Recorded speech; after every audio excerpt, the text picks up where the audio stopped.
This weekend signals the big return of D.C.'s biggest party, the White House Correspondents Association Dinner.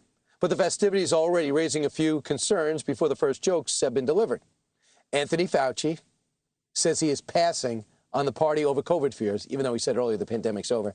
And it looks more than a few journalists may follow suit after the gridiron dinner, like 80 people tested positive. One man who will be front and center is President Biden. The president has announced he's attending the event, but he's not going to stick around for the actual meal.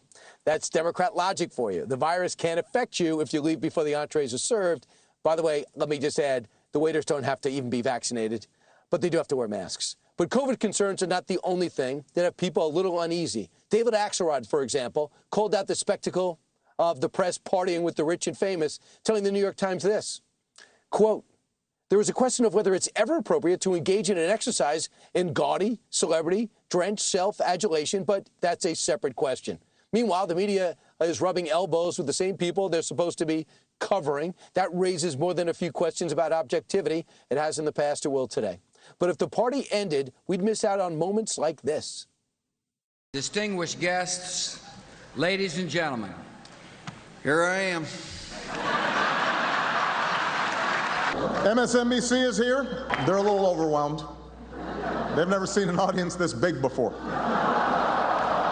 You were such a helpful treasure trove. Tell me, what is your name? MC Rove. You can see him later hanging in the cove. Tell me, what is your name? MC Rove.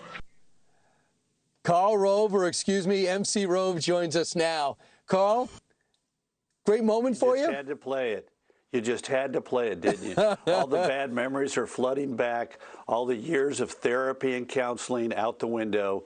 You just had to do it, didn't you? Well, the therapy's worked to the point where you enjoy this moment because it shows a man is so confident when he can laugh at himself. But, Karl, exactly. I was there and you were great.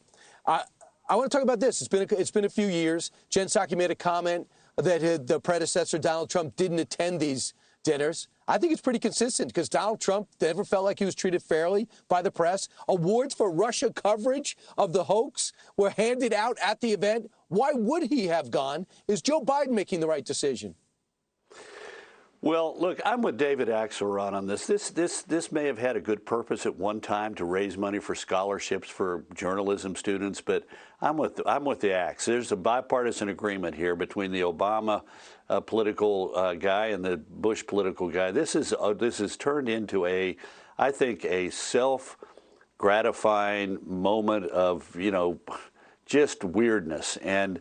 The networks and the compete against each other to get the most with it couple. Somebody's got Kim Kardashian coming with her latest beau, and I mean this is just let's call it a day. Let's end it. Let's stop the spending. Let's stop the weirdness. Okay. Let's stop the dinner.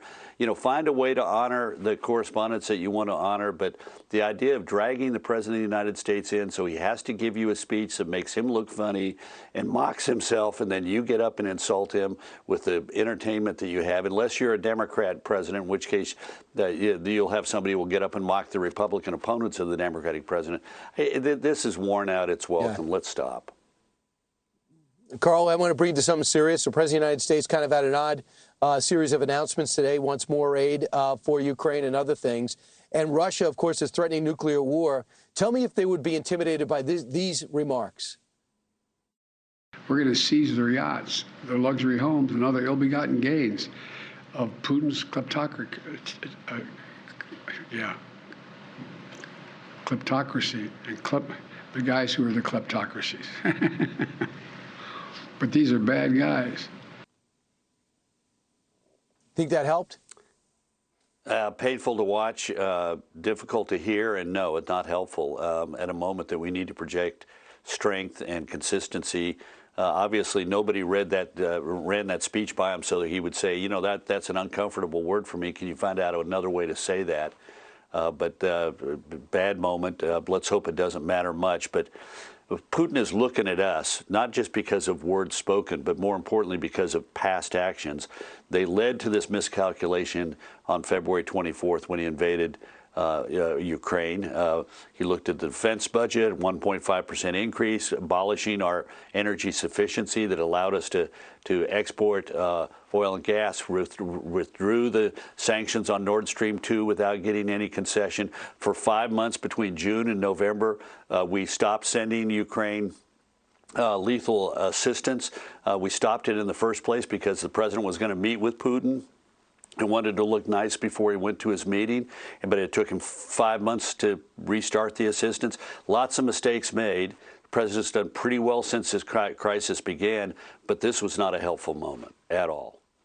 Right. It would be great to announce. I'm asking the oil and gas industry. We're going to back them up if they could pump out more to help out Europe, because there's a key movement to starve out that Moscow war machine. But he doesn't bring that up. He wants to vilify and talk about gouging on prices. Karl, thanks so much for joining me, putting in perspective. And I will talk to you on One Nation this weekend. Yes, sir. Reporting for duty this weekend. All right. I appreciate it. Hi, everyone. I'm Brian Kilmeade. I want you to do me a favor. I want you to click to subscribe to the Fox News YouTube page. This is the only way that I know for sure that you're not going to miss any great commentary, any great news bites, any great interviews coming your way on Fox. You can get it all here on YouTube. So subscribe right now.